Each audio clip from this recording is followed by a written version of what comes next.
திருகோணமலை வைத்தியசாலையின் மகப்பேறு மற்றும் பெண்ணோயியல் விசேட வைத்தியர் ஒருவரினதும் சிரேஷ்ட வதிவிட வைத்தியர் ஒருவரினதும் சேவையை சுகாதார சேவைகள் பணிப்பாளர் நாயகம் இவ்வாறு இடைநிறுத்தியுள்ளார். கடந்த ஏப்ரல் மாதம் 9ஆம் தேதி திருகோணமலை வைத்தியசாலையில் இடம்பெற்ற பிரசவத்தின் போது சிசு ஒன்று உயிரிழந்த சம்பவம் தொடர்பாக சுகாதார அமைச்சு நடத்திய முதற்கட்ட விசாரணையின் அடிப்படையிலேயே இந்த நடவடிக்கை மேற்கொள்ளப்பட்டுள்ளது. பிரசவம் இடம்பெற்ற சந்தர்ப்பத்தில் 2 வைத்தியர்களையும் பிரசவ அறைக்கு வருமாறு 6 தொலைபேசி அழைப்புகள் மேற்கொள்ளப்பட்ட போதிலும் அவர்கள் அந்த நேரத்தில் அங்கு வருகை தரவில்லை என விசாரணையில் குற்றம் சுமத்தப்பட்டுள்ளது. தொலைபேசி அழைப்புகள் மேற்கொள்ளப்பட்ட போது குறித்த வைத்தியர்கள் தனியார் வைத்தியசாலையில் அறுவை சிகிச்சை மேற்கொண்டிருந்ததாக கூறப்படும் குற்றச்சாட்டுகளை அடுத்தே சுகாதார அமைச்சு முதற்கட்ட விசாரணைகளை ஆரம்பித்திருந்தது.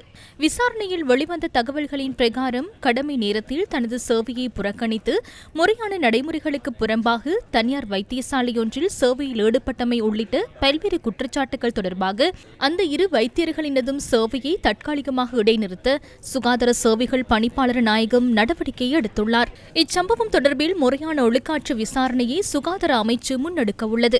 இதேவேளை இந்த சம்பவம் தொடர்பாக அரசு வைத்திய அதிகாரிகள் சங்கத்தினர் இன்று இவ்வாறு குறிப்பிட்டனர்.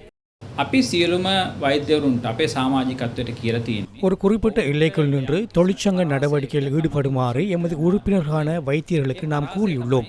அந்த எல்லை என்னவென்றால் எந்த ஒரு சந்தர்ப்பத்திலும் எந்த ஒரு நோயாளினதும் உயிருக்கு ஆபத்து ஏற்படக்கூடாது என்பதே அதன் அடிப்படையாகும். அவ்வாறு இருக்கும்போது ஏதேனும் ஒரு வைத்தியர் அவசர சிகிச்சை சேவைகளை தவிர்த்திருந்தால் அது அரச வைத்திய அதிகாரிகள் சங்கத்துடன் தொடர்புடைய விடயம் அல்ல. அது அந்த வைத்தியரின் பணி நடைமுறை சார்ந்த பிரச்சனையாகும். பொதுவாக நாம் விரும்பினாலும் விரும்பாவிட்டாலும் நாட்டில் சிசு மரணங்கள் நிகழ்கின்றன. அந்த சிசு மரணங்கள் எமது தொழிற்சங்க நடவடிக்கைகள் மேற்கொள்ளப்படுகின்ற நாட்களிலும் நிகழ்கின்றன, முன்னெடுக்கப்படாத நாட்களிலும் நிகழ்கின்றன. ஆனால் எந்த ஒரு சிசு மரணத்திற்கும் தாய்மார்களது மரணத்திற்கும் அல்லது ஏனைய மரணங்களுக்கும் நாம் முன்னெடுக்கும் தொழிற்சங்க நடவடிக்கைகள் காரணமாக அமைவதில்லை. ஏனெனில் அத்தகைய சந்தர்ப்பங்கள் அனைத்தும் அவசர சந்தர்ப்பங்களாகும்.